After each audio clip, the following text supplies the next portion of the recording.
I am a storyteller. I believe in a story. Now, it may be a short story, it may be a funny story, it may be my life's story, but I believe in stories. And I believe that life is all about telling stories and experiencing stories. And so I live my life in a way that I will have a story to tell, whether it's to my kids or to my friends or to my wife.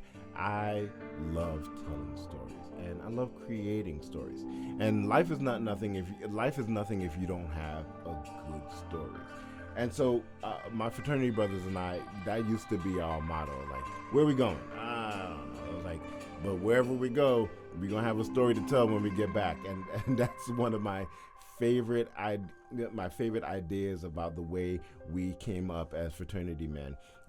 We were always in search of that next story. And I believe that as we tell our stories, we come to find out that we have commonality that we didn't know before we heard the story or before we told the story. And our stories are really just us delineating what our identities are, us delineating where we come from, how we developed our personalities, and how we got to where we are. And stories are fun, and sometimes they're traumatic, and sometimes they're impactful, and sometimes they're frivolous. But the one thing that they do is they bring us all together. So I love a good story. I love telling stories. And this book, Smush, is a compilation of stories from my imagination.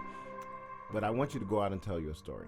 I want you to go out and create those stories first and then tell them to somebody, or create them in your mind and tell them to somebody. But take the time to tell a story. It is the way that we connect. It is the fabric of our universe. And it is the way that we find out that we are not alone. So go ahead and tell your story.